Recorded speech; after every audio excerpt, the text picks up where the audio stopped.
Bismillahirrahmanirrahim. Ya, assalamualaikum warahmatullahi wabarakatuh. Kami dari kelompok 6 ingin mempresentasikan hasil kerja kami dengan anggota sebagai berikut. Yang pertama ada Aldino Daeng Marwa dengan NIM 04191009. Terus ada Fahru Roji dengan 04191022. Kemudian ada Muhammad Fahri dengan NIM 04191046. Ada Muhammad Wahyu Ihsan dengan NIM 04191059. Ada Renald Anthony dengan NIM 04191071.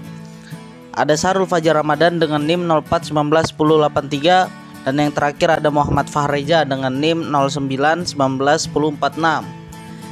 Nah, makalah kami ini judulnya rata-rata pendapatan pekerja yang menghasilkan barang dan jasa di tengah pandemi COVID-19 atau Corona ini. Latar belakang dari kami membuat laporan ini adalah adanya berbagai macam jenis pekerjaan di dunia ini seperti guru, dosen, polisi, tentara, nelayan, satpam, pedagang, koki, karyawan perusahaan, dan masih banyak lagi.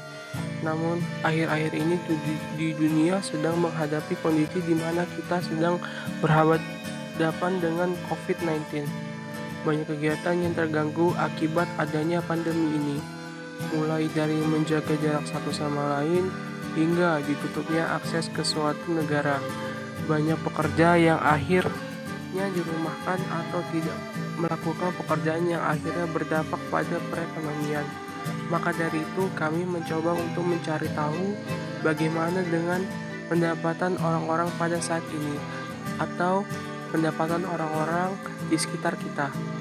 Dengan mengetahui bagaimana kondisi ekonomi saat ini, kami berharap dapat menambah wawasan dan menjadikan sebuah pelajaran sehingga laporan ini bisa dapat berguna di kemudian hari. Selanjutnya, adapun manfaatnya. Yang pertama, menambah wawasan tentang keadaan ekonomi masyarakat Indonesia khususnya wilayah Kalimantan, terkhusus pendapatan masyarakat selama pandemi COVID-19. Yang kedua, hasil penulisan juga dapat dijadikan bahan pembelajaran untuk memperbaiki perekonomian masyarakat ke depannya. Yang ketiga, hasil penelitian juga dapat dijadikan tolak ukur dalam mengambil keputusan ketika suatu saat kita mengalami masalah seperti ini. Adapun tujuan dari tugas besar pengantar metode statistik atau PMS ini adalah yang pertama, untuk mengetahui pendapatan warga Balikpapan sebelum terjadinya pandemi Corona atau COVID-19. Yang kedua, untuk mengetahui pengaruh pandemi Corona atau COVID-19 terhadap pengeluaran warga Balikpapan. Yang ketiga, untuk mengetahui pengeluaran warga Balikpapan sebelum terjadinya pandemi Corona atau COVID-19. Keempat, untuk mengetahui pengaruh pandemi Corona atau COVID-19 terhadap pengeluaran warga Balikpapan. Di sini saya akan menjelaskan tentang bab 3, yaitu metodologi penelitian.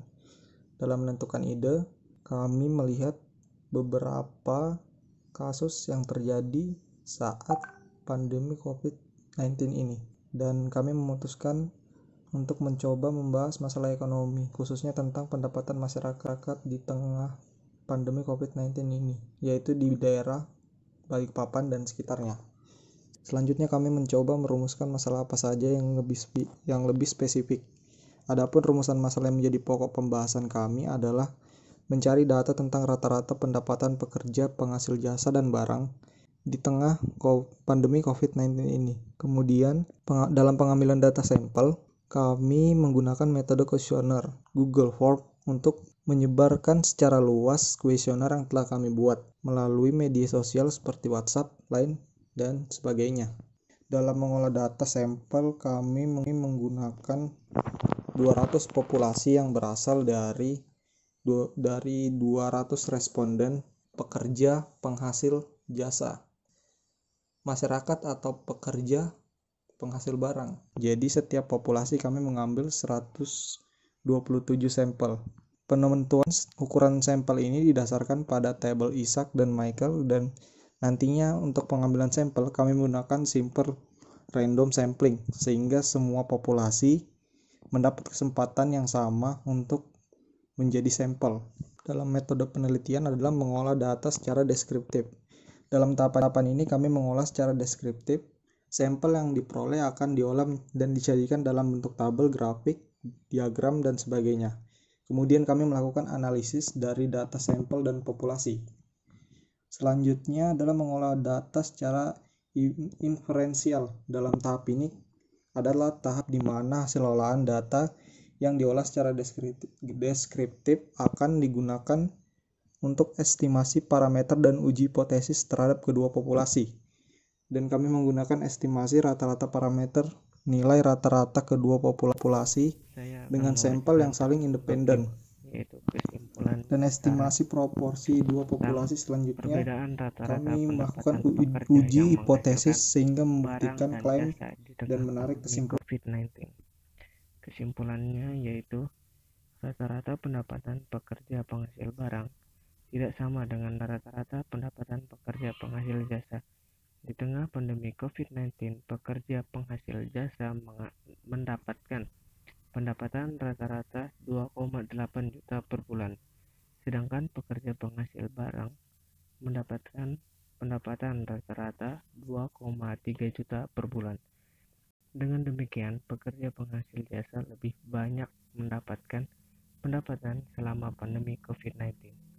Jadi, berdasarkan keputusan yang telah diambil, data sampel mendukung klaim bahwa pendapatan rata-rata pekerja penghasil jasa tidak sama dengan pendapatan pekerja penghasil barang di tengah pandemi COVID-19, dan berdasarkan keputusan yang telah diambil, tidak ada bukti sampel yang cukup untuk mendukung klaim bahwa pendapatan proporsi pekerja penghasil jasa yang kurang dari 2.100.000 selama pandemi COVID-19 tidak sama dengan proporsi pekerja penghasil barang. Dengan demikian, proporsi pandemi pekerja yang menghasilkan jasa selama COVID-19 sama dengan proporsi pekerja penghasil barang. Selanjutnya itu saran. Yang pertama, diharapkan dengan adanya penelitian kesimpulan kita semua dapat belajar di kemudian hari agar perbedaan rata-rata pendapatan pekerja yang menghasilkan kita di barang dan jasa jika dunia kembali COVID-19. Peristiwa yang kesimpulannya yaitu saat ini rata-rata pendapatan pekerja penghasil diharapkan barang untuk semua tidak sama dengan kedepannya lebih baik lagi dan penghasil jasa lebih inisiatif di tengah pandemi COVID-19. Pekerja penghasil jasa laporan mendapatkan seluruh pendapatan rata-rata 2,8 juta per bulan. Sekian dari pemaparan dari kelompok kami. Kalau ada yang kurang jelas mohon maaf. Terima kasih atas perhatiannya. Assalamualaikum warahmatullahi wabarakatuh. Demikian, pekerja penghasil jasa